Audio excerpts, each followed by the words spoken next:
people who perpetrate this evil know that they will get away with it, because the perpetrators of the evil are likely to be working for the government in power in that state, or most of the time they work for government in power, so they get away with whatever they do. So as long as is it only the party of the government in power that try to disrupt elections? It looks like you are exonerating I don't mean that. To have a free and fair election, it's an all-encompassing thing. All stakeholders must commit to it. Yes. But usually it's the party in power that is the culprit to say, oh, it's the party in power that did this. When you see a thug with firearms or dangerous weapons, ask if you arrest him, if you look at it very well, he must be working for the party in power, maybe APC, PDP, whatever party it is. So, but it is not the party in power alone that imports thugs and election riggers to the voting centers. But the bottom line is that we have not been decisively dealing with these people, and we shy away from dealing with them. And as long as we do that, we continue to do that, this thing will be a recurring decimal. We will be seeing this kind of nonsense, and the credibility of our elections will be questionable within and outside. Okay. Well, I know you said that the details are just trickling in, but just on the surface, what did you make of INEC's performance in this? Because I know that you were highly critical of INEC after the 2023 election, especially on the IRF portal. And going into this off-cycle election, INEC had said that it had, sorted out all of the glitches experienced, especially in that presidential election. That this time around, we can rest assured that the result will be transmitted real time. So let's look at your assessment of that in line with what INEC promised and the general conduct of that election as well. In Imo, a lot of intrigues played out pre-election, how it panned out eventually in Kogi as well. Of course, we know Dino Melaye, some say is a bit dramatic, always blows up issues on social media. But generally, the performance of INEC in this election in relation to the promise they made and the general conduct of the process. My expectation of INEC was to do a job that will make Nigerians score it about 94%. So what would you score them? Well, I will score them above average. Why I'm scoring them above average is that I have not got the real details of what transpired in those places. So I cannot just condemn them. But why I have some reservations? No. Why I have some platform to condemn them is what we read that happened in Kogi, where before the start of the election, some people had trumped. But in Imo, you give them a pass mark. No, I will not. But, Toby, I don't want to pontificate INEC until I have read. Probably when I come tomorrow and I have seen everything, I've studied it diligently, because I started reading these things from 2:30 a.m. and I didn't get details that I needed. Therefore, I will not pontificate seriously. But by the time I do diligent study of what INEC has done, then maybe I'll be here. Because it looks like it's only Kogi that you have issues with, aside Kogi. Yes, because Kogi said, Kogi raised the alarm that some people trumpeted before the start of the election. I have not heard that in Imo. And in Bayelsa, we heard that they kidnapped an INEC officer. Whether he has been released or not, I don't know. But the fact of the matter is that for INEC officer to be kidnapped, where were the law officers who were supposed to guide him? And what is the intention of those who kidnapped the man? To snatch the sensitive materials from him, either the results or votes or whatever. So that means that we still have some gaps, we still have lacuna in our operations when we are conducting elections, because it shows that both the officials and the voters are yet to be adequately protected. So that is the meaning of what happened in Bayelsa. All right, let's take a headline out of the Punch newspaper. VCs right federal government rejects 40% Varsity's IGR deduction. The Committee of Vice Chancellors of Nigerian University has written a protest letter to the federal government demanding that the government rescind the plan to deduct 40% of the internally generated revenues of federal university. And they're saying that they will not stand for it because they do not even have autonomy, and they do not think that the federal government should go ahead with this. According to this report, the act was supposed to have taken effect in 2021, and now is the time to activate it. What do you think about this? What do you make of this story? Yeah, even though most of the, aside from the private universities, other universities are either owned by federal or state governments. And sincerely speaking, all of us have been shouting that the universities are underfunded and very, very painful. I remember when I was a reporter in Lagos, there was a colleague of mine who came from a circulation department to audit the sales in Lagos. And the guy was telling me a story that when he was at OAU, Ile-Ife, that they were clamped in a class, a science class, and the lecturer showed them one gadget that, look at this gadget, it is used for this and that, and he dropped it, and that was the end of it. He said when he went for an interview after he had graduated, when he went for an interview, he met that gadget, that only one gadget that was shown to all of them was flashed at them in the class, and then he was to operate that gadget to get the results at interview. He said he failed that interview because the lecturer did not teach him how to use the gadget, and the lecturer was not to blame because there was only one. Each student was to have his own, and each student was to be taught how to manipulate to operate that gadget, but it was not there. So you can't blame the lecturer, you can't blame the university.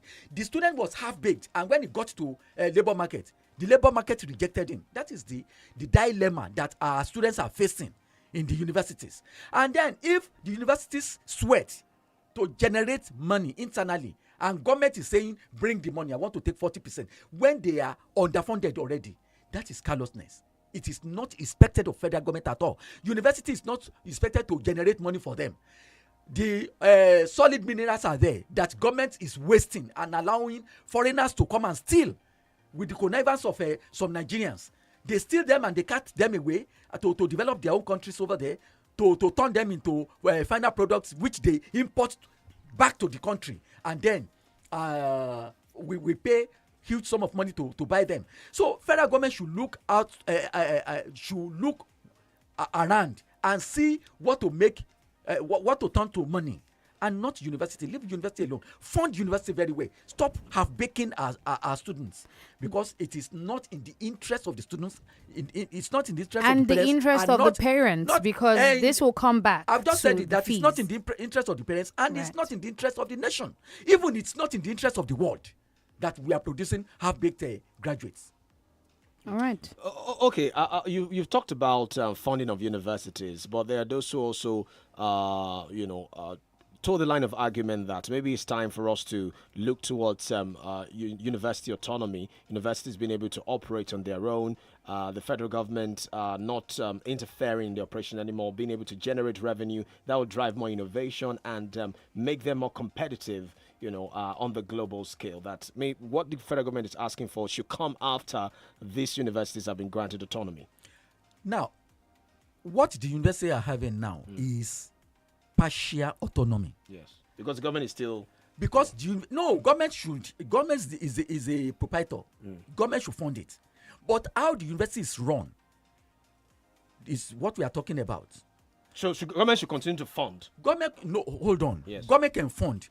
Government can only have oversight function to ensure that things are done well, and that's what the National University Commission is doing. That yes, your curriculum is being religiously followed, and then peace. Government should ensure peace and smooth running. But to dictate what you are to do, where you are to go, who is going to be your gapatapata, is not the business of government. Now, what we call university is universality. That is what obtains at University of Ibadan should obtain at Oxford University, should obtain at Johns Hopkins University. So a professor in University of Ibadan should be a professor at Johns Hopkins University. or Oxford or anywhere, Harvard.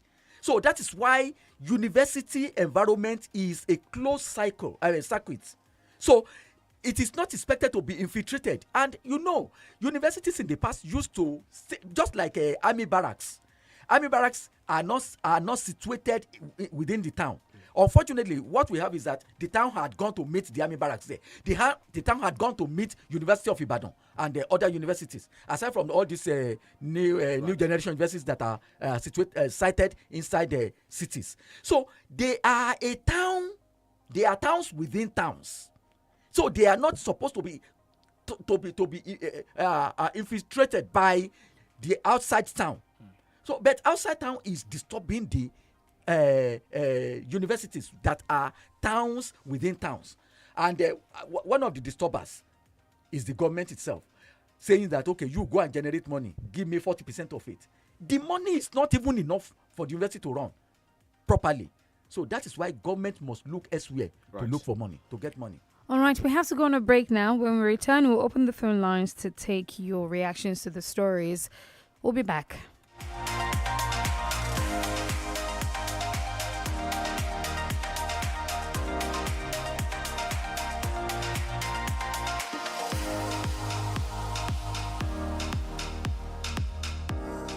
Feel better about your life. 32 FM, 94.9, the antidote to depression. You're always on your phone. You don't even have time for your guys anymore. Where you they see this data? Sorry, bro. It's Ayoba. Ayoba? Which babe is that one again? Ayoba is not a babe. It's the all-in-one app that lets you chat and call friends, listen to music, play games, get trendy gist, and many more. All on the app. No need for multiple apps. Just use Ayoba and enjoy. Yo, tell me more. Yes! With Ayoba, you can play, work, have fun, share files, and many more. And that's not all. MTN subscribers get 700 MB weekly to enjoy all these on Ayoba. So, what are you waiting for? Download Ayoba now on Play Store or App Store to get started. Guy, this Ayoba is better than you said, oh. MTN, what are we doing today?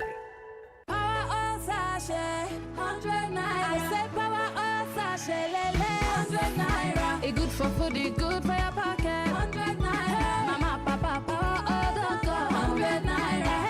Power oil, yeah, 100 naira. Just you, power oil is there for you, 100 naira. Say now 100 naira. Buy your Power Oil 45 ml sachet at 100 naira only. Power oil, eh, power oil.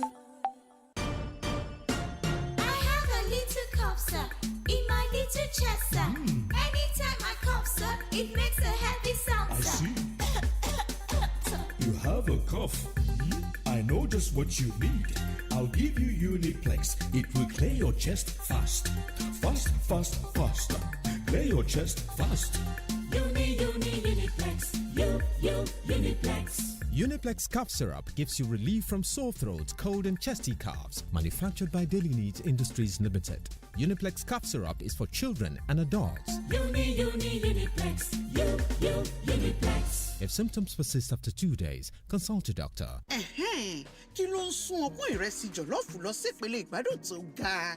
Ṣé tí wọ́n bá sè é pẹ̀lú kóró náà fún àdùn tó kà màmá yẹn ni? Tàbí tẹ́ bá jẹ́ pẹ̀lú ojúlówó sàláàdì Nàìjíríà, èso kábéèjì, kárọ̀tì, lẹ́tùsì, àtẹ̀wà oníkíndìnrín díẹ̀. Ó ní láti jẹ́ méjèèjì. Ṣé jollof rice rẹ pẹ̀lú àdùn kóró náà kí o wá jẹ́ pẹ̀lú ọ̀pọ̀ ẹ̀fọ́. Ó yá jẹ́ kí ọ̀pọ̀ oúnjẹ rẹ gbé pẹ́ẹ́lí. Lónìí, jẹun tó dáa. Mọ́mì wa, kí ló ń jẹ́ kí tí oníṣokoléètì tẹ́ ẹ kò rí yọ̀yọ̀yọ̀? Ṣé yọ̀yọ̀yọ̀ látara mílìkì ni tàbí yọ̀yọ̀yọ̀ látara wàrà? Ǹjẹ́ ẹ mọ̀ wípé ìdá 20 tàbí jù bẹ́ẹ̀ lọ mílìkì ló ń bẹ nínú Milo Active Go? Milo, ó kún láti tẹ̀síwájú. Milo!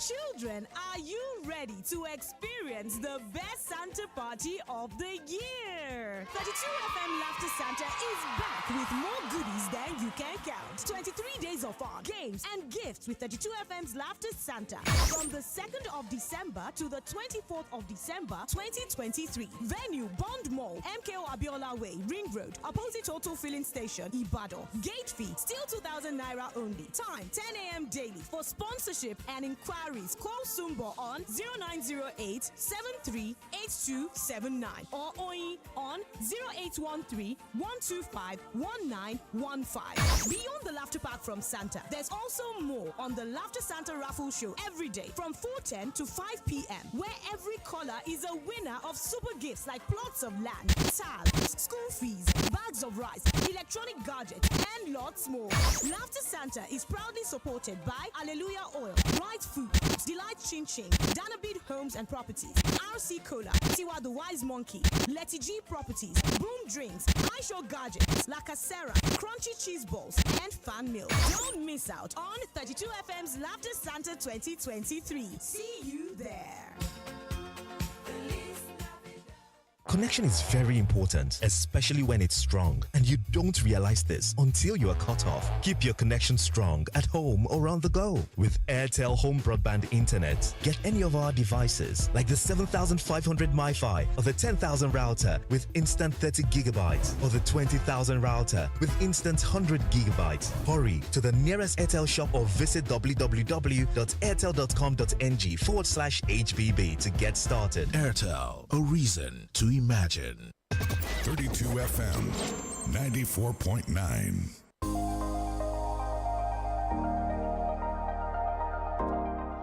Welcome back, 32 FM 94.9, the Break of Dawn Papers review.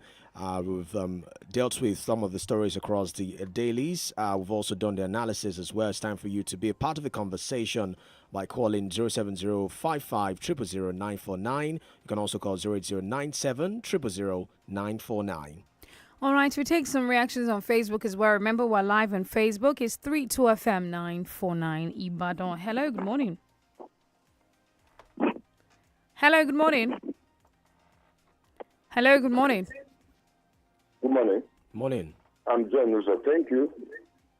My brother there sent me looking. Let me tell you, I monitored the election too in Imo State. I told them that there is no way Opus Adema will not win election in Imo State. And I've advised the political parties to come together and they have one common place. So there is no how the Labour Party has solved up at Cholono and the list Anyanwu. There is no way they could defeat the Opus Adema. So Opus Adema clearly won in Imo State because of the serious nature of the political class in Imo. As for Kogi, are you aware that Senator Dino Mena did not even come out to vote for whatever may be the reason? That is not a good example. I know there was a problem in some local government that INEC promised to investigate, and I know that INEC will have to expose those people who perpetrated that act. But that reason will not be enough for the man not to come out. It was Dino Mena that even gave the information to the own party supporters, to the own people, to ensure that they see that document before voting starts. However, no matter how election is conducted in Kogi, by my own observation, there is a conspiracy, an ethnic conspiracy that Dino Melaye is not likely going to control Kogi politics. It will be between the Jalai and the Gebiras. But for Rivers, no matter what happens there, John Diri is going to be the governor because he is the people's governor of the present Bayelsa State. Right. Thank you. Thank you so much. 0705 5000 949 and 0809 7000 949. Right, let's take this comment. Okediron Babatunde says, congratulations to Uzodimma. That is the wish of the people of Imo. Hopefully, INEC transmitted the results real time. All attention will now be shifted to the election tribunal for the lawyers to cash out. That is the trend. The court will now validate the result. Hello. Yeah, good morning, Toba. Morning, sir. Morning, Denike and Mr. Lockley. Good morning, sir. Morning, sir. Like the first caller just said, I also have a tip on Imo State, and there was no way Hope Uzodimma would not have won. But where I'm uncomfortable now is where some of those people that have lost have actually decided not to go to court, not because they believe the person won, but because they don't have faith in the courts. That is a big challenge, and I don't think that is very good. So probably if they should come out and tell us they know they lost, then that would have been better. But to now question the integrity of the court, that is where I think our Chief Justice should come into work. That is actually where I'm not comfortable with. Good morning. This is okay. Morning, sir. All right. Thank you very much. Another call. Hello. Please turn down the volume on your radio. Hello. Please turn down the volume on your radio. I put up the radio. All right. You know, I've always said it. What's your name and where you calling from? Joseph is my name. All right. I always said it that the issue in Nigeria is not INEC, it's not court, it's we. Because you see what is happening. An average Nigeria want to manipulate in everything we do. And we discover that when you have one set of government, if you go, another one will come. The same thing they will do. So the issue in Nigeria is not the court, it's we. Because the election rigging is not only a government. An average person, when the election is coming, what they are trying to do is to make sure they manipulate it. And sometimes it's beyond INEC. When they come with guns to snatch it, what do you want them to do? Thank you. Thank you, sir. Hello, good morning. Hello, good morning. This is John Obaroji calling from Magbo. All right. For me, I'm not think that we are ready for have a better election in Nigeria. Whether INEC is right or we are the ones that is wrong, that's not my point here. My point here is this. When INEC himself discovered that there was discrepancies in that election in Kogi, when they discover one of their staff, one of their men that conducted the election, one of the officers that conducted the election, discovered that this guy, they have already written the results. What they're supposed to do is to cancel that election that very day. That's what they're supposed to do if truly they want to have a better election in Nigeria. But they go ahead and they conduct it. I don't want to know whosoever that won the election. That's not my problem. But what we are saying is that if it is continuing like this, it's going to get a certain stage in Nigeria that election, I don't want to say guided word on the air. Please don't. But the way our election is going, look at him who say you are talking about here. They discovered some fake policemen that run the police uniform there. And the election still going, he declared the winner. Is that election? Thank you and good morning. Thank you. Hello, good morning. Hello, good morning. Good morning. Yes, my name is DENIKE. Is this Agidigbo radio station in? All right, Okedran Babatune says federal universities VCs complaining about automatic deduction of 40% IGR is a welcome development. Why waiting till now before complaining? The implication is that parents should be ready to fund education because it will turn the universities to fund-generating agencies, mostly for tuitions paid by the student. Please let us who don't make any noise about this. Welfare is the key. Nigerian universities will be looking for grants while they are not ready to give grants to other partners. Sulaiman Sheriff says, morning, TOBA, DENIKE, and a reliable analyst in the studio. The feedback from the off-cycle election is very worrisome and condemnable. Why INEC uploaded results where elections did not hold. Hello, good morning. Hello, good morning. Good morning. My name is Bengamari calling from Apata. I have a question for analysts. Sir, do you think Nigeria has a credible electioneering process? Thank you. All right. Well, I want to pitch my tent with I think Olaniwaju also, who said that the problem with the electioneering in Nigeria is Nigerians. It is Nigerians that you have in INEC. It is Nigerians that you carry firearms to protect. It is Nigerians that come to vote. And as long as we love corner cutting, we will not get it. No foreigner will come to do it for us. It is we ourselves that must do it for ourselves. So we have problem in that area. All right, it's time for us to leave the studio. Thank you so much for joining us this morning. Thank you so much, Mr. Femi Olukunle, for doing this with us. Thank you. I am Adenike Ademuwagu. And I am Lauren TOBA Yusuf. The Smart Kids Show is up next.